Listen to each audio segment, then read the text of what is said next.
La dinámica es precisamente generar la participación de los jóvenes, entonces desde el momento de cómo se sientan, de la presentación, ya empieza con una dinámica de participación, luego a través de eslogans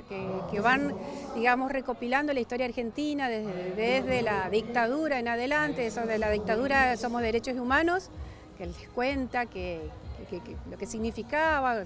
se recrea un poquito de esa época, después cómo se va el nunca más, ¿no es cierto?, con el inicio de la democracia y de ahí en más, ¿no es cierto?, aparición con vida, los eslogans que fueron definiendo nuestra historia argentina en cuanto a derechos y para pensarlo, ¿no?, en qué posición te colocás con estos eslogans, qué te parece,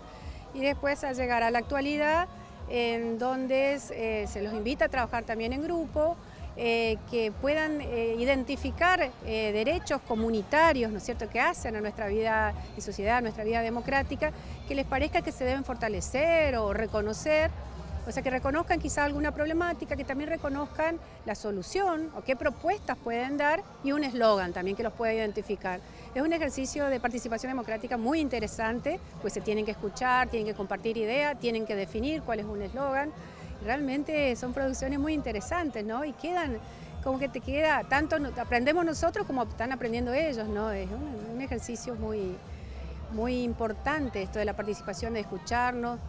de saber cómo era el pasado, pero también un pasado que traemos al presente, pero como para que podamos construir un futuro mejor. Entonces no quedarse con lo que ocurrió en el pasado, sino tenerlo presente, reconocerlo y pensar en qué nos proyectamos como sociedad.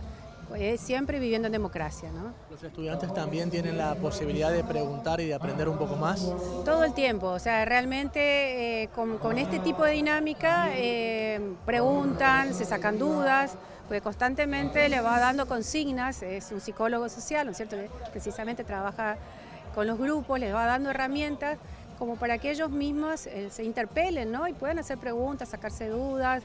o incluso les pregunta, por ejemplo, qué significaba el pañuelo blanco, qué era, ninguno sabe que era un pañal, entonces explicarle por qué. Y bueno, el tema de un cassette, que era el cassette, una de las campañas que hacen Abuelas de Plaza de Mayo precisamente, que si conoces lo que era la época, los jóvenes, lo que era un cassette, que había que rebobinarlo con una virome, con un lápiz,